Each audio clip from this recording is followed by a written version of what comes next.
Hi, my name is Cory Williams from Taiyaki Studios, and today I'm going to show you how you can take just about any toy and turn it into a 3D model that you can use for animation, motion capture, or just about anything else you want to do with a 3D model. And before we get into that, I want to show you what exactly this means to do this. So a good example is what I did with my favorite toy from when I was a kid, He-Man. All this guy did was this. He just kind of moved his upper body, he could move his legs and all of that sort of stuff. But I always wanted to do more with him. When I was a kid, I told so many really cool stories with He-Man.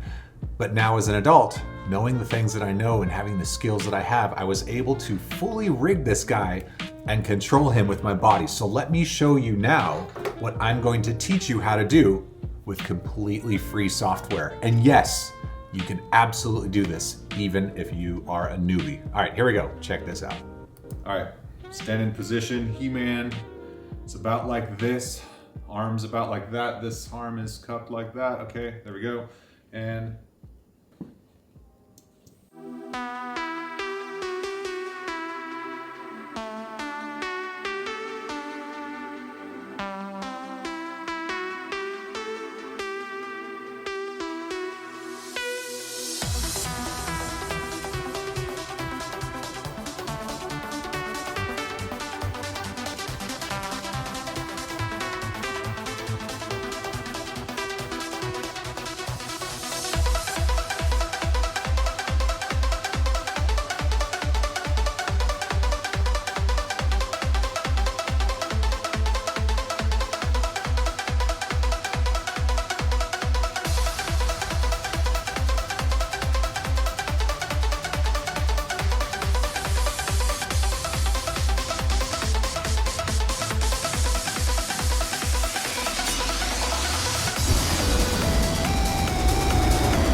one take.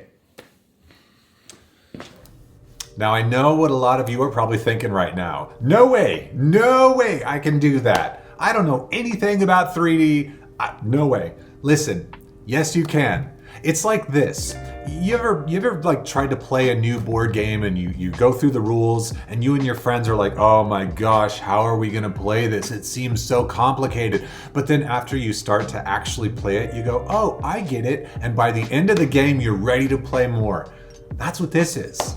The technology and the ability to do this has gotten to such a point where it is actually fairly easy to do this, and that's what I'm hoping I can do for you today, is to just kind of get everything going for you, to show you how the game works so that you understand how to do it. And before we get into any of this as well, I just want to say Taiyaki Studios, the company that I work for, we create characters for people and we help you connect with your characters so that, you know, we can get you in the right direction. So I am here to educate everyone on all of this, on becoming a virtual creator, so that we as a community of virtual creators can come together and do something great. So get ahead of the curve. Let's learn this stuff. Let me teach you. It's going to be great. And also down below in the video description, I am going to leave a link to a bunch of really great tutorials for anybody who is extremely new at anything. So like if there's something that I didn't cover, I can almost guarantee that one of the tutorials I'm leaving down below will help you with that. And also a link to all of the free software that I will be using today that you can download. All right, so let's get to it. Let's create something brand new. You've already seen what I did with He-Man, which by the way was a ton of work. So we're gonna do something simpler. And here is what it is we are going to do. This is my daughter's Care Bear. her favorite little pink Care Bear. Imagine right now I'm using my iPhone to take lots and lots of pictures of this Care Bear from all different angles. It's probably, you're thinking, wait, why is he hanging on that thing right there? Well, it's because we need the Care Bear to stay still. We can't hold it with our hands. So taking hundreds of pictures from all angles, all the way around, and even getting up close to the Care Bear to make sure we get the little tiny details, like the eyes and the stitching on the belly and all of that.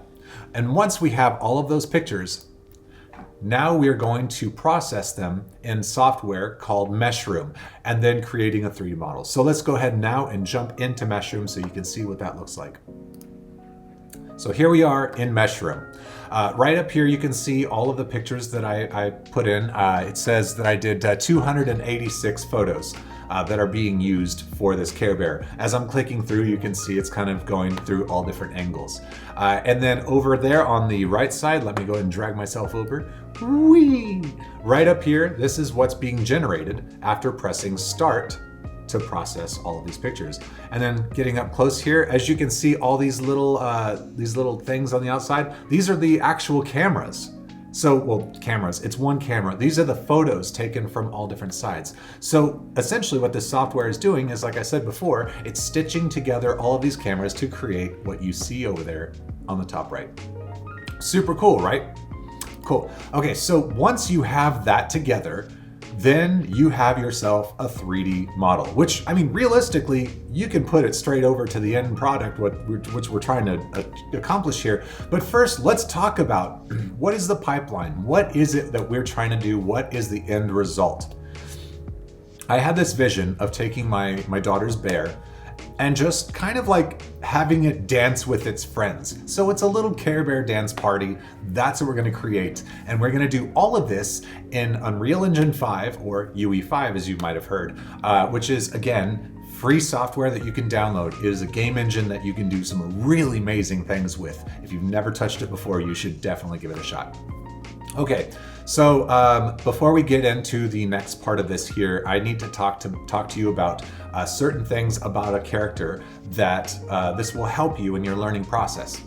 So whenever you hear me say the term mesh, a mesh kind of refers to my body, the parts of me that, you know, are the skin, or the mesh is the bottle itself. The material is kind of like wrapping paper, right? Imagine you're wrapping up an iPhone, right? With wrapping paper. You wrap it up and you seal it, whatever, and now it's all tight. But it's blank. So now it needs a texture. The texture is the actual print that is on the material, which is the wrapping paper. So those are three things. We got the mesh, which is wrapped in the material, which is designed or decorated by the texture. Another thing I need you guys to know is three more things. We have faces. Think of a cube, just a regular old cube, right? How many faces does a cube have? Well, faces are the front part. So the cube is 1, 2, 3, 4, 5, and 6 Vogue, right? So a cube has 6 sides. Those are its faces. We also have edges.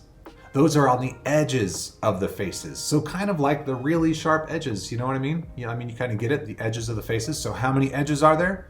There's 4 on top, 4 on bottom, 4 on the sides.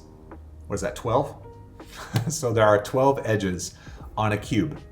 And then there are vertices. Vertices are the connection points between each of the edges. So how many vertices do we have on a cube? We have 4 on top and 4 on bottom. So faces, edges, vertices. Make sense? Okay, hopefully it does. We'll move on. This will make sense more as we go. But if I start saying this stuff, that's what I'll be referring to. I'll try to keep up. So the next place we're going to go now is we're going to download Blender if you haven't already. Again, free software, blender.org. Down below in the video description, there is a link to Blender as well, again, as Meshroom. in case I didn't say that before. So go ahead and download Blender. As soon as you open up Blender 3.2, I think that's what this one is, this is what you're gonna see. Not that, that's Meshroom. Blender, there we go. Okay, so deleting the cube that's in the generic scene, we're now gonna import the OBJ that was created by Meshroom. Give it just a moment, and boom. Oh, that was good timing. Now we have everything that was imported. Now, all of this stuff that you're seeing around the bear, you can kind of see the bear in there, is just other parts of the room that the software put together. So what we're gonna do is we're gonna now select all of the vertices on the bear. So you're basically just taking your mouse, putting it over the bear and hitting L, and that selects the bear. And then once it's selected, Control I to invert the selection, so we delete everything but the bear. Now what we're doing is we are selecting all of the vertices around the bear that we don't want, including the ear. We're gonna replace the ear. And again, if you've never touched Blender before, if you don't know anything about it, there is, again, a great link, a link to a great tutorial down below that you can learn the basics. All you need to do is just learn the basics of what we're doing here. What I'm doing is very not complicated. So now we're getting rid of the vertices, which are the lines, or the points between all the lines. So look at that, guys. We have a great looking Care Bear already, obviously missing an ear, not great. Now we're gonna go ahead and put him in the center of our world, which is that little tiny 3D cursor down the middle. And we're gonna apply the transforms, which is the scale and rotation, to make sure that it doesn't change much. So looks great. Now what we're gonna do is duplicate this bear so that we can actually take the ear from one side and put it to the other, because it's missing. To do that, we're gonna select the mesh, and we're going to Shift D, and then press X to move it on the X axis, which is right and left. And we got it. Now we're gonna hit S, which means scale. And on the X axis, we're gonna put -1. And that's what does that. Then we're just gonna do the same thing. Hit G, and then hit X, and then drag it over. There we go. Again, the Blender tutorials will help you a lot. Don't be scared by this. Just keep watching. If you're already feeling like you're a little overwhelmed, it's okay. It's the same thing, like I said, as if you're playing a brand new game that you've never played before. The first couple minutes are a little scary looking, but don't be scared. I promise it'll all work out. So now what we're gonna do is go ahead and select the vertices around the ear that we want. And all we're gonna do is essentially delete these. So just continue to select using the lasso selection tool up on the top left. Doing our best. We don't have to be perfect. Right now, this is more about speed. It's about having fun. If we're not having fun, we should not be doing it. And it's totally fun. Great. Now just hit delete. Get rid of those vertices. There we go. Right there. Do it. Okay, now we got to select that ear. So mouse over the ear, hit L to select the ear, Control I to invert selection, and then hit delete, and then delete vertices. And look at that. Now we have that one ear. Go ahead and hit edit, or a tab that takes us back to object mode. And then all we have to do is click on the ear, then click on the body mesh, and then hit Control J to join them together. Now look how bumpy it all is. You see that? How crazy bumpy it all is? That's crazy. So what we're gonna do is go over to the Modify tab now, and we're gonna go to Decimate. Right now, this model has, 2.5 million faces. Remember the faces on the cube? It's got 2.5 million. That's a lot. That's gonna put a lot on our system. So by decimating it, we're basically saying, okay, the ratio for decimation is 0.1, which means I only want 10% of the number of faces that we have. So it's lowered the count down to about 250,000 faces, which is still kind of a lot, but much easier to work with. Great, now it's replaying that part. You guys still with me? If not, stay with me, I promise. It's gonna be fun, it's gonna be interesting, it'll get easier. Okay, so now that we have this model basically condensed down to a smaller number of faces that we can work with, now it is time to start smoothing out all of the stuff. Did you notice how it was like really bumpy? It just looked really weird. Yes, I could have left it the way that it was to bring it into Unreal Engine 5 because it can absolutely handle 2.5 million faces. But at the same time, what if I don't just want to keep it in Unreal Engine 5? What if I want to move it somewhere else and I want to be able to deal with it? Or what if my computer was kind of slow? you definitely need to get rid of some of those faces. But now that those faces are gone or decimated, let's go ahead and smooth it out. This is like the soothing part of the video. So here we go. I've already been smoothing quite a bit. This is up on the top left ear, and I'm just going to the Sculpt tab up on Blender, and then just using the smooth tool right there, and then just kind of smoothing it out and making it feel good. Yeah, that looks much better. You can play some like really relaxing music. Look at how satisfying that is. I could watch this all day, just it feels good. Now sometimes you are going to get some yucky spots like that. Once you learn Blender more, you can get rid of those yucky spots. But for this model, I didn't really care because it was about speed, it was about fun, and making sure you guys don't get too scared. Realistically. All right, so say we've got it all smoothed out. Let's take a look at it, and yes, now that looks good. That's just about done. Oh, but I just saw something I don't like. Right there. That's not what we want. We do not want that, because if we want this thing to be believable, yeah, that looks weird. All right, so again, let's take a step back. Where are we gonna use this? What do we want to do with it? Well, if I'm gonna have a whole bunch of dancing bears, I don't think it would make sense that they're all the same bear. So what I want to do to separate the bears from the other bears is change the colors, because Care Bears aren't just pink. There's blue, there's green, there's orange, there's red, you name it. There's all these different colors of bears, right? So now what we're going to do is we're going to change the materials, remember the wrapping paper, and the texture that is on the wrapping paper. But first, let's make sure we give the right wrapping paper to the right areas. So that's what we're gonna do. So here I am selecting all of the faces, the cube faces, the fronts of the cube. We are selecting all of the faces that we want to turn white. So we're gonna call this white fur, okay? So with the lasso tool in edit mode, I'm just kind of selecting the faces very carefully, making sure I get as many as I can. Doesn't have to be perfect for this. Again, we're doing this for fast fun, just to kind of give you an idea of how this works. And then we're going to create an all new material once we have this. Again, all new wrapping paper. And then we can give that wrapping paper a color later on. So let's go ahead and select the rest of that white fur. And that looks good there. So now let's clean up some more parts right there. Okay.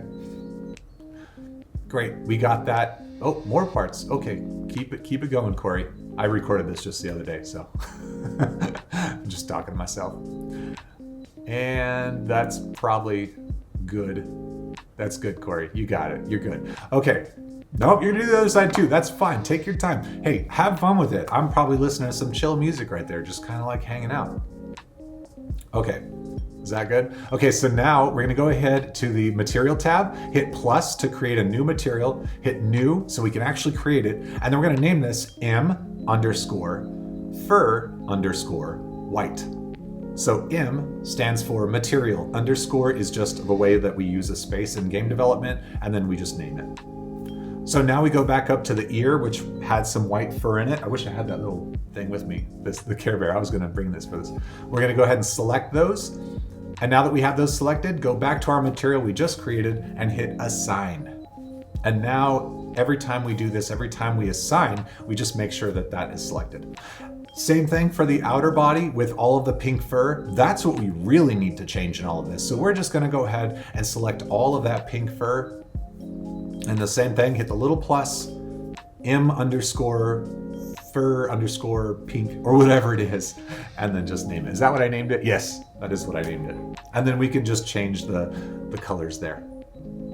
Great, we got that.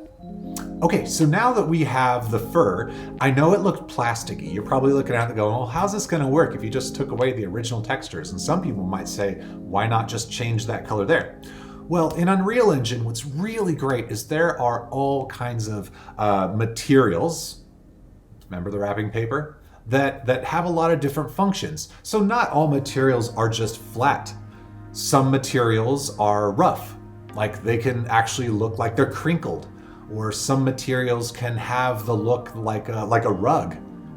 materials can look like a rug. It's kind of crazy.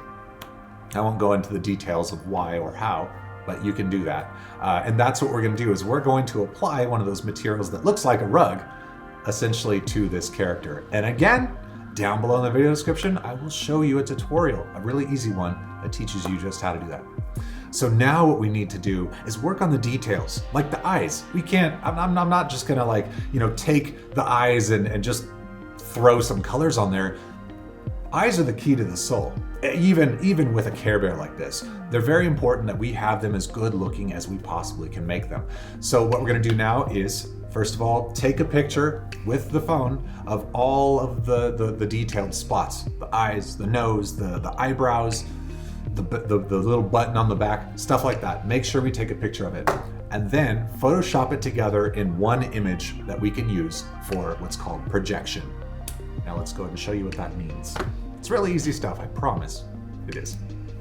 So we're now gonna go ahead and select the faces of the cube. We're gonna select the faces of the eye area, which is, in white right now. And we're gonna say project from view. So we're just gonna place it on there like a sticker, right? Project from view. And then we're gonna go to the edit tab above, and we're gonna go to UV editor. And then right there you can see the picture that we basically assigned all of the eyes to. And just kind of watch this process. I don't even really necessarily need to talk, but all I'm doing is selecting the vertices that were in this side here and hitting S to scale them, R to rotate them, and G to grab them. And I'm just kind of moving them into position until they look as good as they possibly can on the right side. And now over here on the right, as you can see, I'll go move myself over.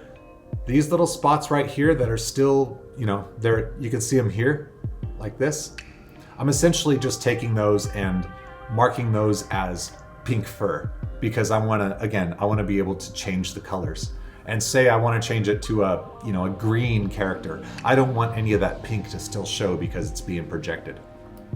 So same thing right here, you see the pink fur on the projected image.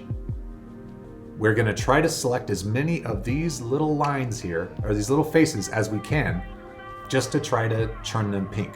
So then right back over here, I'll make sure that it's pink selected and then hit assign right there.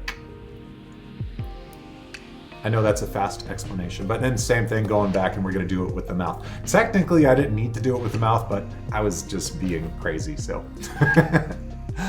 All right, now that we have all of that, it's time for the real fun stuff. The stuff that like I love this part so much and I don't know why, but I'm gonna explain it. We are going to give this character a skeleton. In order to move just like anything, other than maybe snails or other invertebrates, we need to give it the skeleton, a sort of a humanoid skeleton. There's two ways to do this in Blender. There's one way where you can literally just, first of all, make sure the add-on for meta rig. I think if you go into add-on and type in rig, it'll enable that add-on. Again, there'll be a tutorial in the video description. I'll show you. You could either do the Blender add-on or Blender meta rig, which will automatically rig things for you, which is fantastic, or you just create the bones yourself, in which case I have to do for this character because it's just so unique. So that's what we're gonna do. I'm going to create the bones for this character from scratch so you can see and understand the process of how this all works. So let's do it. Bones. So, oh yeah, before we actually create the bones, I forgot to take this part out. When we decimated this model, meaning we took away all the faces and went from 2.5 million faces to 250,000 faces, some things have to happen to the vertices. Again, the points that meet between the lines, the edges. When they all piled on top of each other, they started doing weird things. So what I'm doing now is right over there in the modifier tab, I just added a modifier called weld, which essentially takes all those vertices and just puts them together really, just welds them together if they're way too close. And now I'm able to actually go back to the back there and Bob Ross those things out. So they're like back sits, back knee. We're gonna go to the sculpting tab and then go to smooth, just rub those guys out. There you go, just get rid of all the back knee. I wish it was that easy. I wish you could just do that, like, hey, can I have a sculpting mode, please, and just get rid of, my back? No. Yeah, that's so that's it. You know, if you have that problem, usually that's what you got to do. You've got to weld those. And also, if you put bones and it says there's a heat warning, that's a thing too. Also, look at the top right ear up there. That ear is too stretched out, and that's because in real life, when it was hanging by its ear, the actual fabric was being pulled. So we're gonna go ahead and select that area of the ear. I don't know if you saw it, but right up here, there's a proportional button right here. I clicked on that, and now hitting G, I'm gonna go ahead and drag that part of the ear down, and you can see the circle is getting wider and getting smaller. I'm basically just rolling my mouse roller thing and then increasing or decreasing the size of that circle. The outer part of the circle means less movement is involved. The inner part of the circle is more of the movement is involved. So it's kind of like a softening moving tool, if that makes sense. All right, now let's put the skeleton. I should have separated that part. So Shift A, and then going to armature and then single bone. I'm putting the very first bone right at the pelvis, right down there, but we can't see it. So we're gonna go over to the side. There's like a little running man option that you'll see, and then hit viewport display and click in front, and now the bone is in front so we can see. Click on the bone, hit tab, go to edit mode. We're gonna grab the top of that bone with G, and now we're gonna extrude it with E and hitting X. Hit E again, and then hit X to stay going up and down. And then E again, hit X to make the neck bone, and E again, and that goes to the top of the head. So that's how we've created the pelvis, 2 spine bones, 1 neck, and a head. Now we're grabbing the 3D cursor, we're putting it right here at the clavicle, Shift A to create another bone. There we go. Take the top of that bone and drag it over to the shoulder. E to create the upper arm, E again to create the forearm, and E again to create the hand. Same thing for the other side. Grab the 3D cursor, put it right about there. Shift A to create the bone, take the top, press G, drag it over to the shoulder, E to extrude, E to extrude again, and then E to extrude one more time for the hand. And same thing for the legs. So let's just watch it. See if you can guess what you're supposed to do. And what do we hit? We hit E, that's right. E again, Shift, or moving the cursor to the other side. And these again, pretty obvious to tell. If not, these are the leg bones. So you got the thigh, the calf, and then the foot. That bottom one is the foot. And then I'm just putting the 3D cursor back in the middle just to get it out of my way. And so now what I'm doing is I'm just kind of making sure that these all move together. So first clicking on, how do I explain this one? Imagine my shoulders. If I'm moving my body, if I move my spine, my arms are gonna move with it, right? Just like if I move my pelvis, my legs are gonna move too. So I'm basically saying, okay, leg bone, you are the child of the pelvis, because the pelvis controls the child, right? So click on the child bone first, and then click on the bone that's supposed to control it, and hit Control P to parent it. And then you wanna click Keep Offset so that when they move, that's what happens. Okay, I went a little slow on that. Okay, so now I'm just moving the arms back and this. And essentially what I'm doing now, guys, is just going back and forth and adjusting the bones where I think this character is going to articulate, where they're going to move, how are they going to move. Like, look at your own arms and kind of feel and kind of understand that. Actually take your character that's going to be moving and move it and see how would it move if I did it like this. It's funny, can't you see He-Man? But just kind of think about that. The clavicles, make sure the clavicles are a little bit forward, so when you go to move yourself like this, you know, you can move your shoulders. And just do your best. It does not have to be perfect. And the more you do this, obviously, the better you're gonna get. So for the most part, I think I got this guy right. I'm still kind of doing minor adjustments, but that looks good. Oh, getting the legs. Okay, move the legs back a little bit. Let's grab those feet at the very bottom. Let's grab those. Those are the toes, essentially. We're gonna drag those feet all the way forward, and then making sure that the ankles, which right there, that's the ankle, bringing it down a little bit, not quite making the foot flat, but just giving it a little bit of an arch. And there we go. That seems to be pretty good. Okay, I moved through that pretty fast. But once you actually start doing it, it's a lot of fun. You don't have to put every single spine bone. You just need to put just enough spine bones for the character to be able to move. And just think about, well, how many spines, if you were to put little hinges inside the character, how many hinges would you put for the character to be able to move?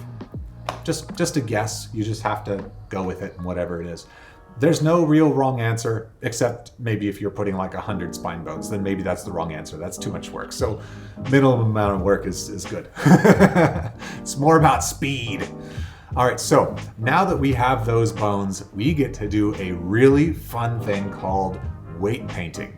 What is that? So before we get into weight painting, let's talk about colors that we're going to use while weight painting. The color red in weight painting, in Blender especially, is the color of absolutely being used. Like, this is the most powerful color. Whatever is assigned red is being moved or manipulated by the bone, and you'll see. Green is mostly manipulated by the bone. Light blue, a little bit manipulated by the bone. And dark blue, not manipulated by the bone at all. So, hot is move, cold is frozen, doesn't move. Make sense? It'll make sense once we get there. But now let's look at the way my arm moves here, right? Taking my forearm as a good example, I'm gonna go ahead and just kind of move my arm. Now watch my skin. Not this lack of muscle that I'm lacking. This is not the gun show. You missed that one years ago, like 2010. I was all about it, but not this year. Look how my skin moves. If I put my finger right here, there's a little bit of pull on the skin, just a little bit. If I put my finger right here, there's no pull at all. That means red would be all right here because there's definitely no movement. But right here, there's a little bit of movement, right? So this would be like green, and then blue right here, and red right here. Because if I move this, there's no movement of my skin. Obviously, the muscle is kind of popping up and down, but it's not the skin. And then this bone right here, is this bone going to have any impact on where this skin is in this space? No. So you'd have this part of this bone as being red, and this part up there blue. Let's jump into it. This will make more sense as we take a look at this. So here we are. We got the character. We're going to go ahead and select the bones, and then select the mesh, and then go to weight paint. Right now, the left foot is selected, and so that red that you're seeing would be the toes being controlled by the foot. Now we are adding, so we're going to color in more red to say, I want that left foot to be controlled more. Now we're going to the right foot, doing the same thing. Now we're going to the left thigh. Oh, but wait a minute. That left thigh, if that left thigh was moving right now, it would be pulling that whole left side of the Care Bear. And that's not what we want. That's not how things work. Realistically, if you're holding the Care Bear and you move the foot, or the leg, it's just the leg that's moving, not the entire side of the bear. So that's what I'm doing now, is just making sure that when that leg moves from that specific bone, that it's not pulling the rest of the bear. So same thing on the other side now. This is thigh right. Just making sure to clear out any colors to make sure that bone isn't doing anything. And by the way, if you want to select the bone specifically, you press Control and then click on the bone, and then let go, and then you can still click and just paint. So there's Add, which is add the color red to make the bone more powerful, and Subtract to take away that color red to add more blue. There's also blur stuff as well. So here, the pelvis. Think about how your pelvis is and where this is supposed to be. Like your pelvis, obviously your hip bones and all of that. What's going to be controlled as he walks around with his hip bones?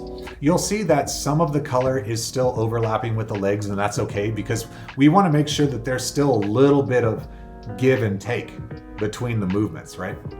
So now going up the spine, just trying to see how much is controlled by the spine 1 and spine 2, how much is being controlled by the neck during neck movement. It's going to be very interesting moving this character because the neck, it's not really supposed to move in real life. So we have to kind of pretend that, right? It takes a bit of trial and error to move or to understand how it moves. And you can basically do that by moving it yourself using pose mode. And again, down below in the video description, I will leave you a link that shows you a more in-depth, detailed process of how this is done. You can absolutely do this. I don't want any of you to be scared of this. All right, so going through again, and we're looking at upper arm left. Okay, this is a great example, this one here. So upper arm, look at how it's moving. So I went ahead and clicked and control clicked, and then I pressed R for rotate, just to rotate that one bone to see how it works. And see how the blue is still underneath the armpit, and when it moves, it's pushing that mesh into it, like its ribs are going inside. That's not necessarily what we want.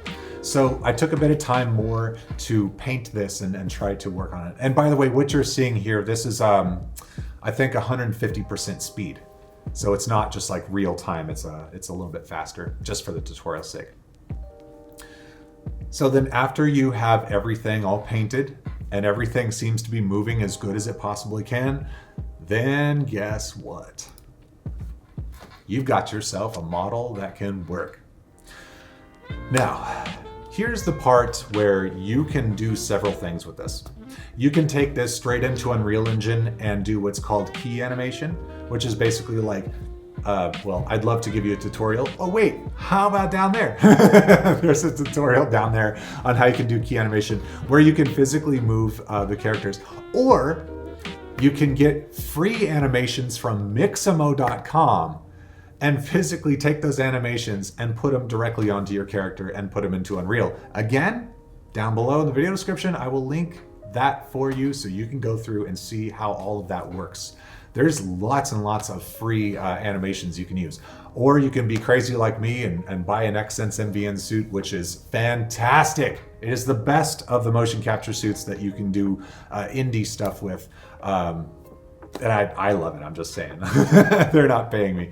So in this case, I used my Xsens MVN suit to create my own animations rather than going on Mixamo or creating something using keyframe stuff. But pretend, for just the sake of this video, that I did go and I purchased these downloaded them for free from Mixamo, except I didn't. These are actually my things. So here's what it looks like when you bring this character into Unreal Engine.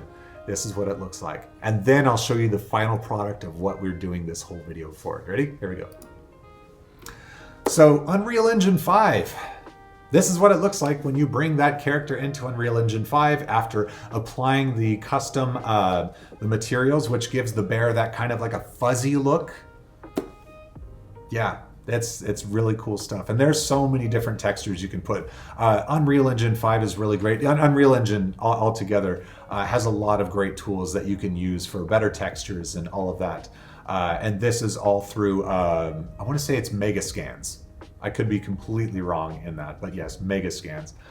That's where you'll want to get that. And again, I'll try my best to include anything down there in the video descriptions to help you find what you need. All right, you guys ready for this? All right, this is what we've been all waiting for right here. This is it. I'm gonna show you what I finally created, what this was all for, all together, start to finish. I created this whole project in, I'd say about 4 hours. About 4 hours. So let's go ahead and show you. And again, if you don't really want to go through this whole process of creating things, maybe you're too busy and you really want to be a virtual character, hit us up on tayakistudios.com, leave us an email, and we'll talk. So, without further ado, here we go.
And there's my beautiful daughter Chell, who is both not amused and extremely amused all at the same time by the things her daddy does. So there you go. You can do this. You can absolutely do this. And if you think you can't, you're wrong. I mean, unless like you don't have a computer, then I mean, chances are you probably can't, but a lot of computers can do this. I'm just saying. So start out with something simple at first. When you are doing this stuff, I should have said this early on, when you are doing photogrammetry, anything that is shiny like this when you're taking all those photos usually does not turn out the best. Reason being is because the software just can't quite figure out what is what, especially when you have a material. You remember what a material is? When the material is so flat and colorless. And yes, there are reflections, but when you're taking images, photos from all different sides, those reflections change, which totally messes with the software trying to figure out where things are. So this guy, I will say, when I made him, he was a headache, a huge headache, which took me way more time than I probably should have spent just trying to smooth out everything and duplicate and all that stuff. So, oh my gosh. The Care Bear, on the other hand, was much easier because of the fact that there was so much texture to it. The hair created a lot of great texture, a lot of great contrast, and you know, it was a lot easier. Here's what I would suggest you try doing. It's a really fun thing that you can use to do a lot of great things. Try taking maybe like 3 different colors of Play-Doh, maybe even 2, doesn't really matter. Take the Play-Doh and then mash it together. Yes, get it all together. Not all the way though, you don't want it to turn brown. You want to have like different sort of little designs in it, right? Once you have that, then create yourself a little humanoid character and probably put some toothpicks in there. Put some toothpicks in there to make it hold its shape. And then take as many pictures as you possibly can of that little guy. Anyway, I really hope that all of this helped you. I hope this inspires you in some way to create great stuff. And again, if you have any questions whatsoever, you can ask a question down below or hit us up. Taiyaki Studios. This is what we do, and we make stuff better than the He-Man you saw here. They won't be, you know, photogrammetry stuff. It'll be legit, hardcore made stuff that'll just blow your mind. So anyways, my name is Cory Williams from Taiyaki Studios. Thanks for watching. I'll see you in the next one. Later.